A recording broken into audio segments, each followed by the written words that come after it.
Todas as companhias têm uma missão, que comunicam por escrito ao mundo para pôr sempre em ordem seus objetivos. Não é uma bobagem, é uma declaração útil.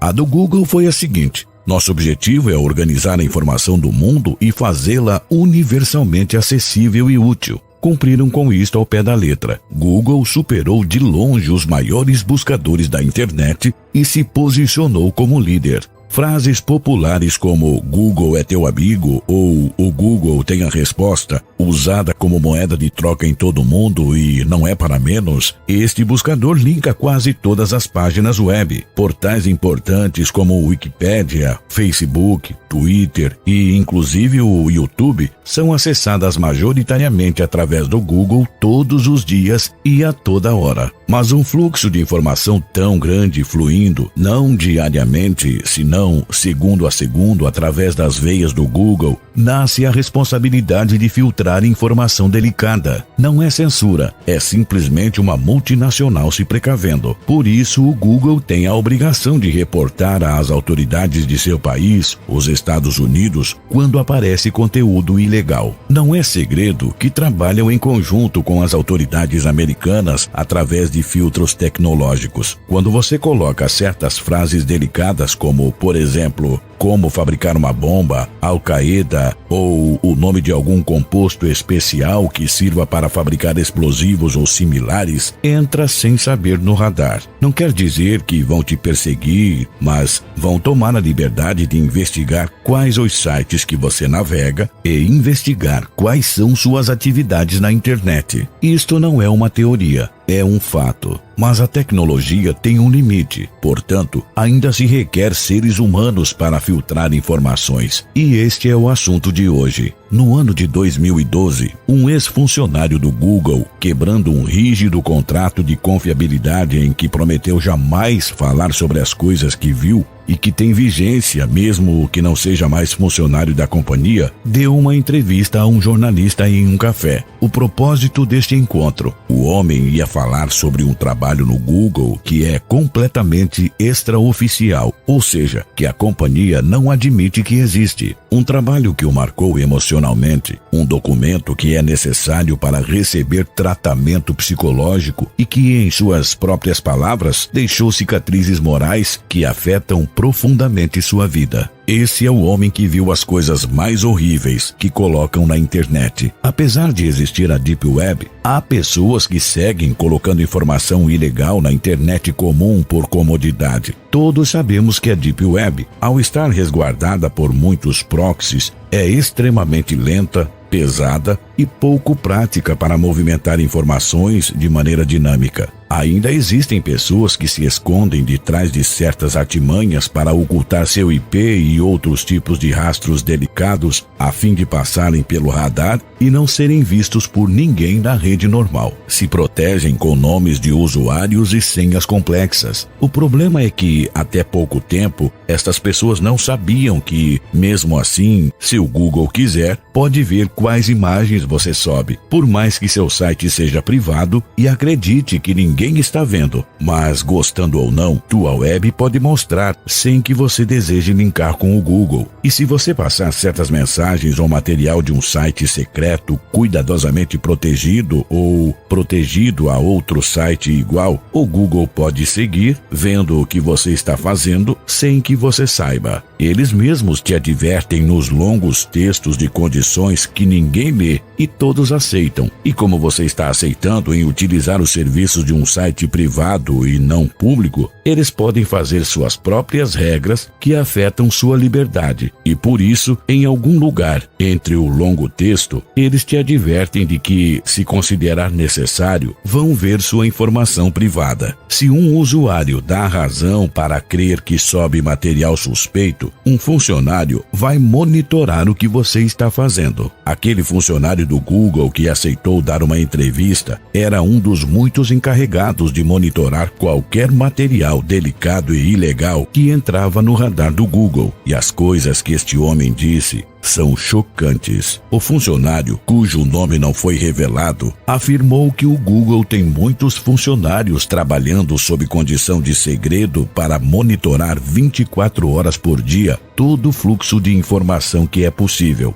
pornografia infantil, zoofilia, vídeos ou fotos snuff, estupros, ameaças de morte, ameaças de jovens à beira da loucura que querem armas para fazer um tiroteio em uma escola, gente interessada em aprender a fazer bombas, pessoas que compartilham fotos onde torturam animais, pedófilos que tentam entrar em contato com menores de idade para ter sexo e muito mais. Tudo isso passa diante dos olhos deste funcionário e não podia se negar. Por mais horrível que fosse, devia ver tudo de cabo a rabo em um horário de trabalho que compreendia desde as 22 horas até as 6 da manhã, momento em que chegava a seus substitutos. Mas durante seu turno, ele era o primeiro em ver tudo, desde vídeos de decapitações até crianças sendo abusadas sexualmente. Mas, além das atrocidades que teve que ver, que é no que consiste o seu trabalho, o funcionário disse coisas surpreendentes, como, por exemplo, a lei americana estipula que a pornografia deve ser reportada ao FBI pelo funcionário antes das 22 horas de ter conseguido o material, junto com toda a informação possível do usuário que cometeu o ilícito. Mas o fato é que estes casos se multiplicaram tanto que nem o governo federal dá conta e só pode ir atrás dos peixes gordos. Contudo, isso não quer dizer que nos vastos arquivos do Google, os que as agências de inteligência americana estão linkadas e, por isso, têm livre acesso e livre-arbítrio a qualquer dia da semana, um pedófilo ou o artífice de uma atividade ilegal não fique registrado. Isto é especialmente terrível para este tipo de pessoa. Se um dia decidir ir aos Estados Unidos e apresentar o passaporte eletrônico na aduana, o sistema pode reconhecer qualquer coisa e alguém pode ser preso se alguma autoridade assim o requerer. Mas, além de nos contar estes segredos, o funcionário disse que houve um ponto que se sentiu psicologicamente abalado após ver os piores exemplos de maldade do mundo, dia após dia. Disse que podia parecer um trabalho fácil, mas que sentar 10 horas por dia e ver atrocidades todos os dias te destrói.